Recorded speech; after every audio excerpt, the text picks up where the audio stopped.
ज्योतिर्लिंग श्री त्र्यंबकेश्वर को निरंतर प्रवाह में गहन अर्थ के साथ और बिना किसी खाली स्थान के प्रस्तुत करते हैं। द्वादश ज्योतिर्लिंगों में सप्तम स्थान श्री त्र्यंबकेश्वर ज्योतिर्लिंग को प्राप्त है।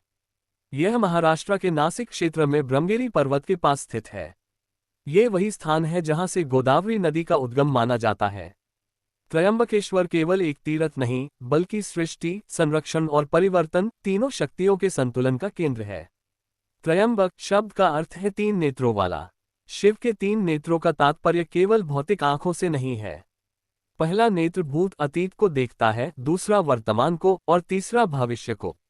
अर्थात त्र्यंबकेश्वर वह चेतना है जो काल के तीनों रूपों को एक साथ देखती और संतुलित करती है।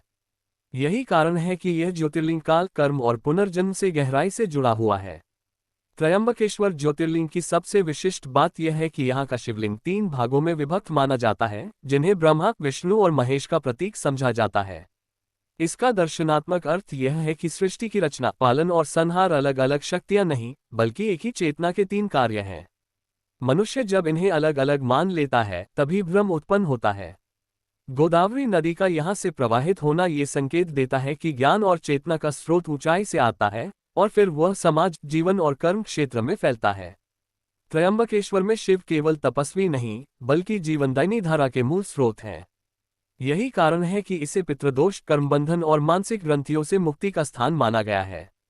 पौराणिक कथा के अनुसार गौतम ऋषि के तप से प्रसन्न होकर शिव ने गोदावरी को इस क्षेत्र में प्रकट किया।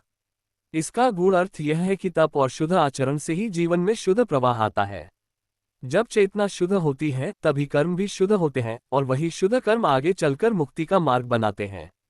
दर्शन की दृष्टि से त्र्यंबकेश्वर ज्योतिर्लिंग ये सिखाता है कि मनुष्य का सबसे बड़ा बंधन काल का भय है, समय निकल जाने का, मृत्यु का, भविष्य का। त्र्यंबक शिव उस भय को तोड़ते हैं, क्योंकि जो तीनों काल को देख सकता है, वह किसी एक काल से बंधा नहीं रहता। यही कारण है कि त्र्यंबकेश्वर को कर्म मोचन का ज्योतिर्लिंग कहा गया है। ये स्थान ये भी सिखाता है कि जीवन में जो पीढ़ी दर पीढ़ी चलता आ रहा है, संस्कार, प्रवृत्ति, भय या दोष, उसे तोड़ने के लिए चेतना के स्तर पर परिवर्तन आवश्यक है, केवल बाहरी कर्मकांड पर्याप्त नहीं।